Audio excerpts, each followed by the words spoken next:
The Doctor's TV show, 4MDs, bringing you your daily dose of the latest medical information and answering your most important health questions. Hello everyone. Today on the show we're going to be discussing lipid catabolism. Now first of all, who here likes cheeseburgers? So not surprisingly, all of you. But how many of you know what actually happens when it enters your body? Well, you've come to the right place. Let us show you. Now, who would like to be our volunteer today? You over there, miss. Would you like to come up here? Hi. What was your name? Shari. Shari, how often do you eat junk food? More often than I should. Yeah? Oh, okay. Well, we've got a bit of a surprise for you today. Great tasty cheeseburger. Here we go. Have a bite.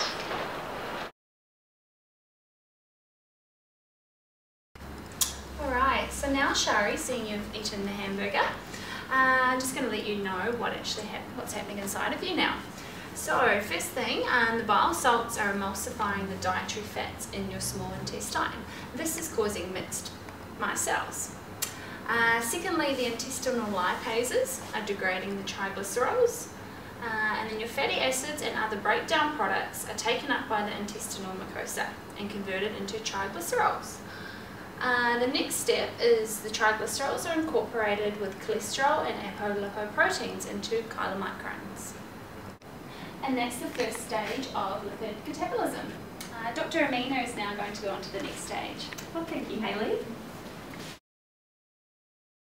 So the first step, adenylation, is where the carboxyl group of a fatty acids is bonded to the phosphoryl group of the AMP. In the second step, the SH group of the CoA then attacks the acyl adenylate to form fatty acyl-CoA. Carnitine acyltransferase 1 enzyme then transfers this fatty acyl moiety to carnitine. Carnitine is used as a carrier protein and transfers fatty acid through the inner membrane. Once inside the mitochondrial matrix, carnitine is exchanged for coenzyme A by enzyme carnitine acyltransferase 2, and the process of famous beta oxidation begins. So, Shari, how do you feel?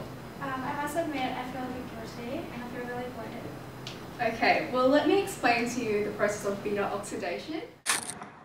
The fatty acyl-CoA esters undergo a process of beta oxidation in the mitochondrial matrix. There are 4 steps in which the fatty acids are cycled. The first step is known as dehydrogenation, and FADH2 exits the reaction. The next step is hydration, and 1 molecule of water reacts. The next step, dehydrogenation, again, in which NADH exits the reaction. The last step is called thiolytic cleavage, and it makes up fatty acyl-CoA and acetyl-CoA. The acetyl-CoA will then enter the citric acid cycle to be oxidized by carbon dioxide. Furthermore, the electron carriers transports the electron to the electron transport chain and activates the synthesis of ATP.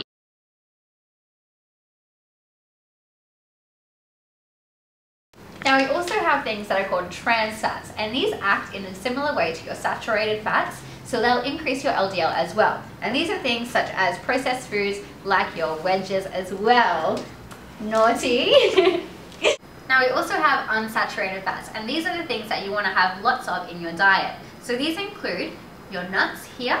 We've got fruits such as avocado, and you should also be including lots of fruit and veggies such as your oranges and your bananas in your diet at all times. Now, if you guys are interested in what you should and should not be eating, you should head on over to the Australian Guide to Healthy Eating website to find out dietary requirements for your specific age and sex. So that's all we have time for on the show today, folks. Tune in next time for another episode of The Doctors.